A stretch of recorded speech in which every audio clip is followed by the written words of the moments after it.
அஸ்ஸலாமு அலைக்கும் உறவுகளே, எல்லோரும் எப்படி இருக்கீங்க? நல்லா இருக்கீங்களா? அபுதாபிலிருந்து நான் ரியாஸ். நம்ம போன எக்ஸல் வீடியோவில் நம்ம என்ன பார்த்தோம்? கோ டு ஸ்பெஷல் ஒரு யூஸ்ஃபுல்லான ஒரு வீடியோ பார்த்தோம். அகெயின் ஒரு யூஸ்ஃபுல்லான வீடியோ உங்களை நான் ஷேர் பண்ண விரும்புகிறேன். வாங்க வீடியோக்குள்ளே போகலாம். காலம் அட்ஜஸ்ட்மெண்ட் ஃபிட், ஓகேங்களா? இப்போ எக்ஸலை நம்ம பார்க்கக்கூடியது வந்துட்டு காலம் அட்ஜஸ்ட்மெண்ட் ஃபிட். காலம் அட்ஜஸ்ட்மெண்ட் ஃபிட்னா என்ன? இப்போது நான் ஒரு வேர்டு எழுதுகிறேன். Hi, hello, how are you. இப்போது நான் ஹாய் ஹலோ ஹவ் ஆர்னு எழுதியிருக்கேன் பார்த்தீங்களா?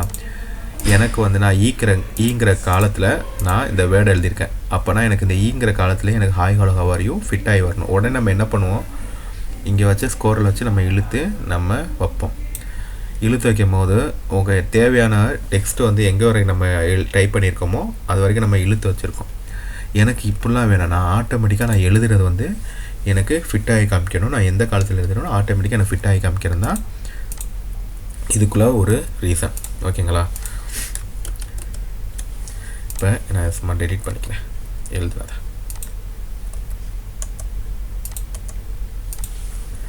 இப்போ என்ன பண்ணிக்கோங்க, கீழே ஷீட் இருக்குது பார்த்தீங்களா? இதை ரைட் கிளிக் பண்ணிக்கோங்க. ரைட் கிளிக் பண்ணிவிட்டு வியூ கோடு இருக்கா, வியூ கோடை கிளிக் பண்ணிக்கோங்க. கிளிக் பண்ணிவிட்டு மைக்ரோசாஃப்ட் விசுவல் பேசிக் அப்ளிகேஷன் சொல்லிட்டு ஒரு டைலாக் பாக்ஸ் ஒன்று வரும், ஓப்பன் ஆகும். அது கீழே புக்குங்கிற ஒரு டைலாக் பாக்ஸ் வரும். இதில் ஜெனரல் இருக்கா, இது கீழே ஒரு குறி இருக்குது பாருங்கள், இந்த குறி கிளிக் பண்ணிக்கோங்க. அது கீழே ஒர்க் ஷீட்டு கிளிக் பண்ணிக்கோங்க.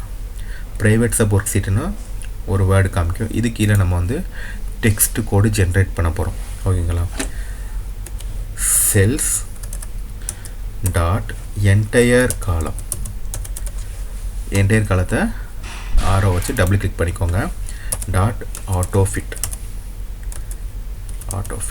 டபுள் கிளிக் பண்ணிக்கோங்க. அதாவது எனக்கு நான் பர்டிகுலர் செல்லில் என்டையர் காலத்துக்குள்ளே நான் எழுதக்கூடிய டெக்ஸ்ட்டோ வேர்டோ ஆட்டோமேட்டிக்காக ஃபிட்டாக இருந்தால் இதுக்குள்ளே ஒரு மீனிங். இப்போ நம்ம என்ன பண்ணிக்கோங்க, க்ளோஸ் பண்ணிக்கோங்க. இதையும் க்ளோஸ் பண்ணிக்கோங்க. இப்போ நான் அதே வேர்டை எழுதுகிறேன். Hi, hello, how are you. இப்போ ஆட்டோமேட்டிக்காக ஃபிட் ஆயிடுச்சா? நம்ம இங்கே ஸ்கோரல் பண்ணி ஃபிட் பண்ண அவசியம் இல்லை. இப்போ ஆட்டோமேட்டிக்காக ஃபிட் ஆயிடுச்சா? இப்போ நான் ஒரு ஸ்டூடெண்ட் மார்க் ஷீட்டை வந்து க்ரியேட் பண்ணிக்கிறேன். நேம், ரோல் நம்பர், M1,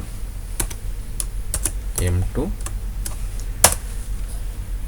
இப்போ பாருங்கள், அந்த நேம் வந்து நம்ம எவ்வளோ தூரத்துக்கு நம்ம டெக்ஸ்ட் எழுதியிருக்கோமோ அவ்வளோ தூரத்துக்கு வந்து அதுவாக ஃபிட் ஆகிடுச்சு பாருங்கள். அதே மாதிரி ரோல் நம்பர் அதுவும் ஆட்டோமேட்டிக்காக ஃபிட் ஆகிடுச்சு பாருங்கள். மார்க் 1 எத்தனை டிஜிட் இருக்குது? 1 2 டிஜிட் இருக்குது, அதுவும் ஆட்டோமேட்டிக்காக ஃபிட் ஆகிடுச்சு பாருங்கள். இந்த மாதிரி ஆட்டோமேட்டிக்காக ஃபிட் ஆகிறது தான் நம்ம வந்து என்டையர் காலம் ஆட்டோமேட்டிக் ஃபிட், காலம் அட்ஜஸ்ட்மெண்ட் ஃபிட் வந்து நம்ம யூஸ் பண்ணுறோம், ஓகேங்களா? ஓகே ஃப்ரெண்ட்ஸ், வீடியோ பிடிச்சிருந்தா லைக் பண்ணுங்கள். அகெயின்ஸ் ஒரு வீடியோவில் நம்ம யூஸ்ஃபுல்லான ஒரு வீடியோவில் பார்ப்போம். Okay, thank you so much friends, thank you.